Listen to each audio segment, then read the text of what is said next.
I'd like to ask that you forgive me for not being dressed appropriately. I didn't realize I was going to speak tonight. If I did, I would have acted accordingly, so forgive me. Especially given the magnitude of what this is.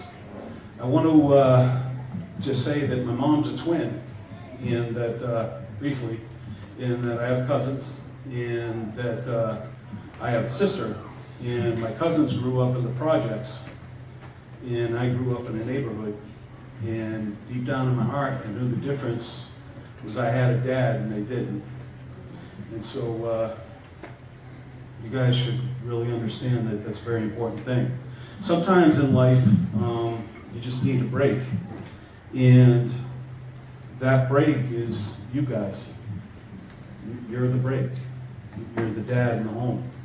And the best piece of advice I ever got was from my dad.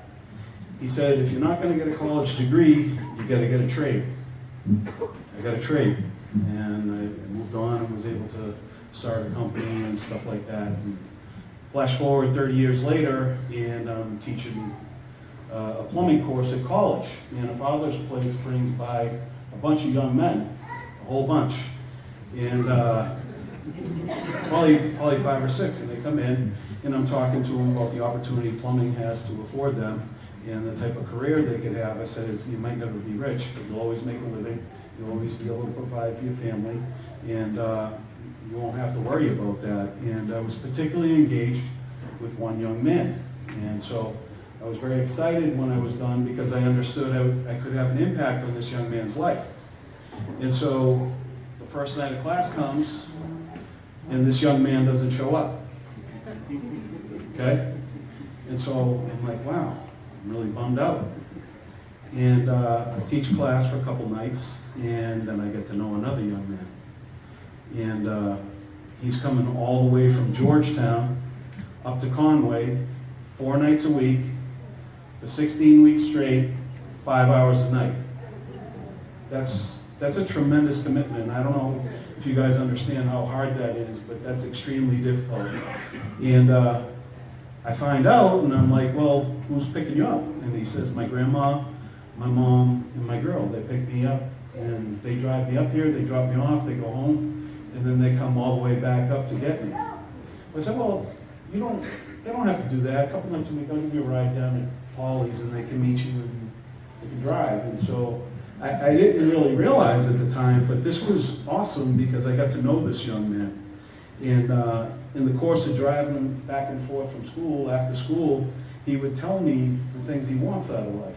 And he would say, I'm in this program, and it's a father's place. And he said, I really want to work hard and get a trade so that I can have a nice home for my kids and set a good example. And that me and my girl can have a great home and have a place to live. And so he worked really hard. He works very hard. And I was like, wow, that's really cool. So we got to know each other, and we drive back and forth, and we had a lot of laughs together, and we had a lot of fun. And he would say he's great and was pretty good in basketball, and I would tell him I'm probably the second worst basketball player ever. I probably can't claim first, but I am absolutely second.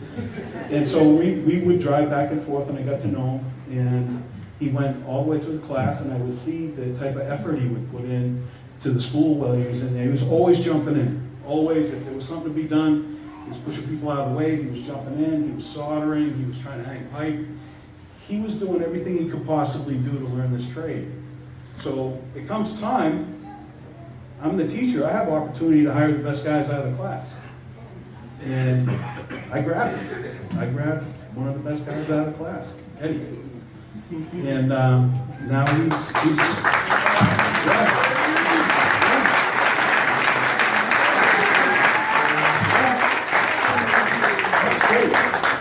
Does everything I ask him to do. He's kind, he's polite, he gets along with everybody very well.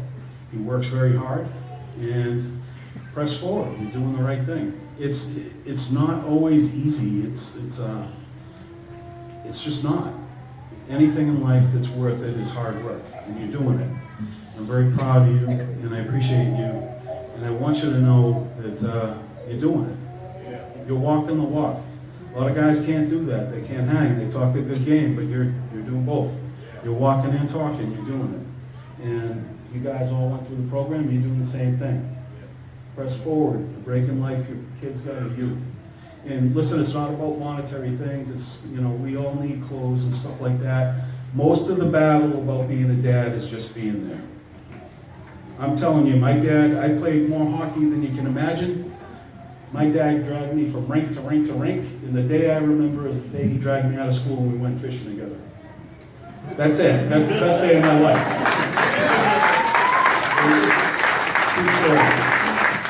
So he's, of course, my dad's like, you know, I took you everywhere to hockey. I'm like, yeah, Dad, that was pretty good, but the fishing thing was good. And he was a horrible fisherman. He didn't catch anything. So, at any rate, Eddie, I'm very proud of you. Congratulations. It's an honor to know you. I'm grateful you're in my life.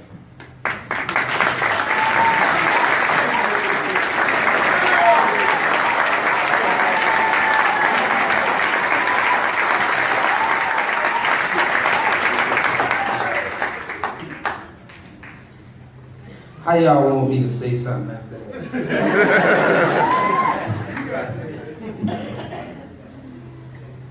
Well, first, everybody should know me here. I mean, I just I want to give a moment of silence to my uncle, Courtney Baines Dorsey.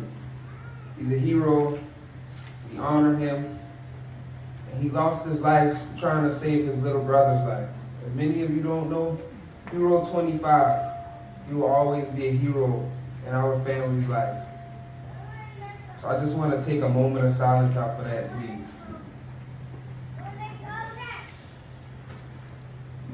Thank you. My life was, I ain't gonna say it was hard, because it's over with now, the hardest part. I ain't gonna say it was easy neither, because my mom, she was working school at the same time. Me and my sister, we really came up providing for ourselves, cooking ramen noodles and stuff like that over the stove. Y'all know. But 2014, I made a bad mistake. I got arrested. I got sent to prison. I had a baby, my oldest child, Zaylin. And thank God that I didn't get as much time as I was supposed to get. So I was blessed in that situation.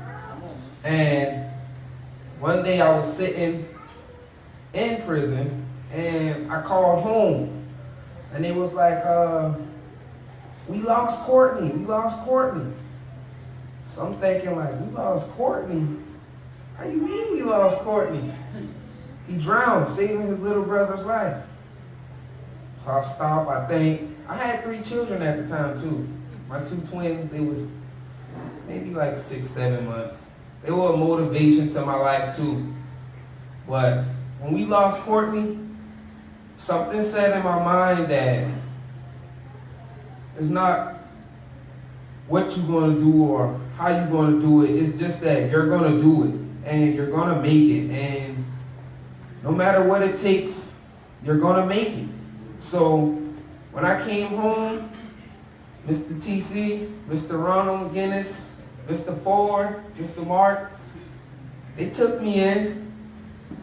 Like Mr. Dave said, I started the plumbing class, was coming from Georgetown every night. I was coming from work, going to another plumbing course. It was hard. Getting out of class, going to my kids, they was up 10, 11 o'clock at night waiting for daddy to come home. So it was hard, but I stuck in there because Courtney was a motivation to my life. I know everyone has a motivation, and if you don't have it, it's not hard to find. It's not hard to find. And he was a real motivation to my life that you're gonna go hard. You're gonna have to go hard. You're going to have to fulfill 4 shoes, yours and Courtney's. And that's what I'm kind of doing.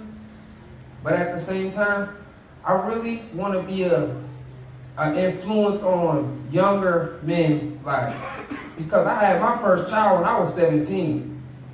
I didn't know like having a kid would bring so much problem and stress on you. So I went on and had 2 more kids.